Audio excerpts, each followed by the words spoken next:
everyone. I'm still full from Thanksgiving. How about you? What a wonderful time of year for many of us. And for many of you, I know it continues to be a struggle. So I'm going to just recommend, again, if you did not get to listen to my podcast from right before Thanksgiving that is entitled The Enneagram, the Holiday Edition, I would strongly advise, I'm not advising, I'm recommending that you listen to it, because what I shared is something that has just absolutely made a huge difference in my personal life. So I'm not just sharing a recommendation from a book, but something that I have applied over the years and has just made such a difference and been such a blessing in my life.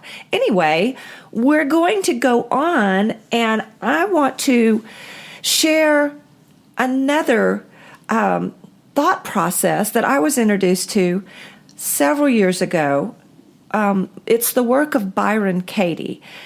And somebody gave me the book, Loving What Is. It's her work.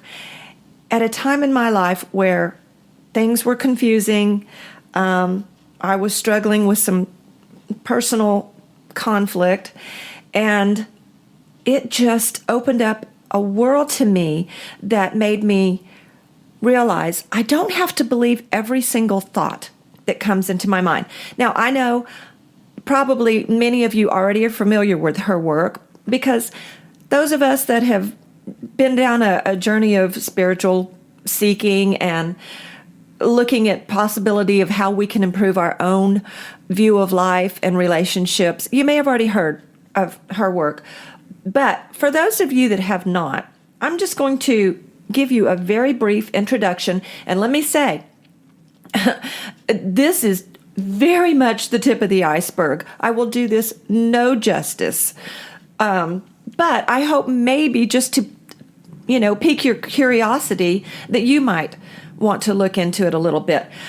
But she does, her process is just called the work. And I'm going to talk to you about that in just a second. But let me just read a tiny bit of her story from when she started this process. So this is her story, starting with these words now. Less than 2 weeks ago, after I entered the halfway house, my life changed completely. What follows is a very approximate account. One morning, I woke up. I had been sleeping on the floor as usual. Nothing special had happened the night before. I just opened my eyes. But I was seeing without concepts, without thoughts, or an internal story. There was no me. It was as if something else had woken up. It opened its eyes. It was looking through Katie's eyes. It was crisp. It was clear. It was new. It had never been here before. Everything was unrecognizable, and it was so delightful. Laughter welled up from the depths and just poured out. It breathed and was ecstasy. It was intoxicated with joy, totally greedy for everything. There was nothing separate, nothing unacceptable to it. Everything was its own self. For the first time, it experienced the love of its own life. It, was amazed. Love is the best word I can find for it. It had been split apart, and now it was joined. I'll stop there from reading her words. But the rest of the story is absolutely amazing, and I can't relate to it. I've never been through an experience like that. I think most of us have not. Some of us have had some real aha, almost mystical experiences. I don't know another word to put there right now, but some awakenings that you're like, maybe it was after a dream. I know I've definitely had that experience. I woke up from a dream a couple of months ago and was like, oh, that's what it's like. And that's my experience, and I won't share that because it's one of those things I found hard to put into words. But Katie's experience, or Byron Katie is her name. It's a fascinating story. I'd love for you to read the book, Loving What Is. But within this awakening of hers, she came up with this system that she calls the work that consists of 4 questions. And again, this is just such a very brief insight into what the work involves, because it's kind of a lifelong continuing to question life, could question my thoughts, question my beliefs. But she has these 4 questions, and I want to use these in relation to what we see in our own type, our Enneagram type, and see if there's a way we can just question our own beliefs about ourselves. You know how I've said many times, the reason I started this podcast is so that we can look at the gifts that we have in our individual types, acknowledge them, and focus on the strengths that we carry. We are very good, as I've said before, about saying, oh, this is one of my weak spots. This is a shadow area. I really need to think about growing here. And I think that's something we absolutely need to continue to do. But within our own thoughts about ourselves, we can use these questions. And I think they're fascinating. So let me just give you what the questions are from her work, which is called The Work. Number 1, is it true? Whatever thought you have, whether it's a stressful thought or just a thought that you claim as an absolute, this is something about myself, period. Well, can you question it? Is that true? And the second question is, can you absolutely know it's true? The third question, how do you react? What happens when you believe that thought? And the fourth question is, who would you be without that thought? Now, let me tell you, when you are in stressful situations, this is a beautiful exercise to go, wait. Is it true? Fill in the blank with whatever it is. If it's a relationship issue, he drives me crazy because he always says whatever. I always mess up the dish. I don't know. I mess up the dishwasher loading or whatever it is. And then just say, is that true? Is that really true? The question, do I always do that? Is he really upset? And who would I be without that thought? Well, if I didn't think that thought, that stressful thought, then I would probably be more at peace and less reactive. And the last part that happens after these 4 questions is what she calls turn the thought around. So what I thought I would do is take a few, they're actually very generalized statements and maybe stereotypical assumptions about each type. I know this. This is just something I tried to find a quick statement about each type so I could just begin to show what the turnaround might look like if we looked at our own thoughts about our types. So please understand, I know that this is generalized. Let me start with my own number, for example, because I'm a 7. So I might cling to the thought that I love that I'm able to find the positive in a situation. So in this exercise, I'm going to look for the action word to turn around. So for example, I will say it again. I love that I'm able to find the positive in a situation. So the turnaround might look something like, I love that I don't hide from negative situations. I hope that makes sense. So I'm looking for something that I claim as who I am or what I do, what I believe about myself. I believe this thought. I'm able to find the positive in every situation. Well, in the first place, is that true? But beyond that, if I go to the turnaround, I would have to look within and say, I love that I don't hide. Does this make sense? So stick with me. I'm going to go through each of the numbers just to give you an idea of how to begin looking at your thoughts as absolutes and thinking, wait a minute, is that true? Is it 100% true? Maybe that's not 100% truth. Who would I be without that thought about myself? And what if I turned it around? How could I see another side, even a positive side of my own gift? Okay, so maybe for type 1, their statement might be, I strive to hold myself and others to the highest standards, believing there's a right way to do things. Okay, so the key word, the action word there was hold.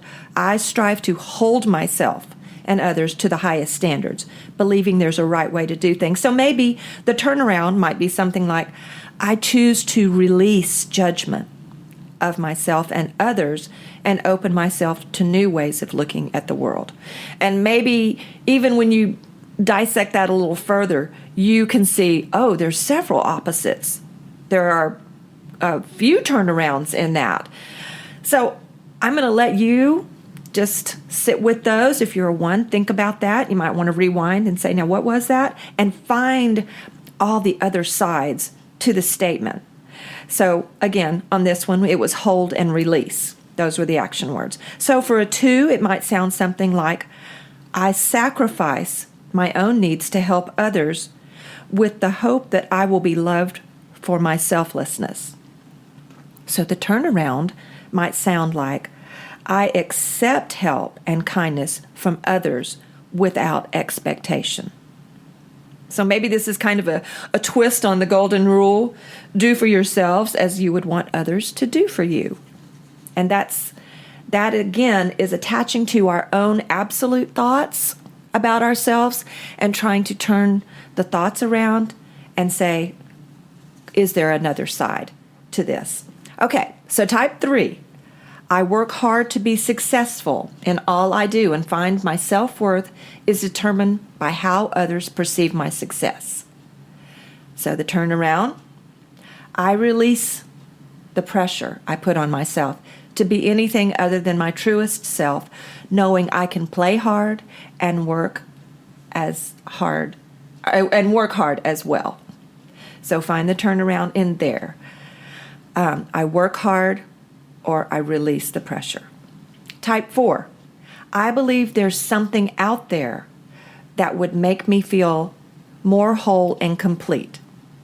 So the turnaround might be, I know everything I need to be loved and whole is inside me. Okay, I had to tweak that one. That may not be an action word, but I'm trying to find what I see as something that we might think as absolutes about our number and turn it around. So for the 4s, a lot of times they're looking for something out there. So what if I turned it around and instead of believing or looking for things outside, knowing that everything I need is inside me? Type 5, the thought might be, I am knowledgeable and self-reliant and believe that love and respect are gained by practicing self-sufficiency. So the turnaround might sound like, I continue to seek knowledge and feel valued in being a part of my community and environment. Again, there are several opposites in that, whereas a lot of times 5s like to feel the need. I don't know that they like to feel the need. They feel the need to withdraw and be very self-sufficient, understanding that they are valued as being a part of a community and part of their environment. So, type 6, the thought about their type might be, I am driven by fear of possible dangers and habitually search for certainty. So the turnaround could be, I am comforted in knowing that love is more powerful than any fear and that my own inner authority will guide me through uncertainty. So again, there's a couple of turnarounds in there. Type 8, I exude strength under pressure and avoid vulnerability by being strong and powerful. The turnaround might sound like, I retain humility under pressure and embrace vulnerability by being strong and compassionate. And type 9, I am accepting, calming, and steady with a strong belief that love and belonging are earned by blending in with other people's agendas. The turnaround for a 9 might sound like, I am accepting, calming, and steady with a strong belief that love and belonging are freely given when I take care of my own needs. Again, in that sentence, the action word was that love and belonging are earned, and the turnaround would be that love and belonging are freely given. So this is just a taste of how we can begin to question our absolute thoughts about ourselves, about our partners, about those that we love and are in relationship with. And especially if you are pretty knowledgeable of your partners or your friends or whatever, their types, their core types, we tend to begin to form opinions about the way they do things. And until you begin to dig a little deeper, understand that no two types are alike, no two people are alike, so you can't have these flat statements of certainty about anybody, including yourself. So to think about your partner and go, oh, well, of course he does that. He's a 9. Well, is that and of course, is that true?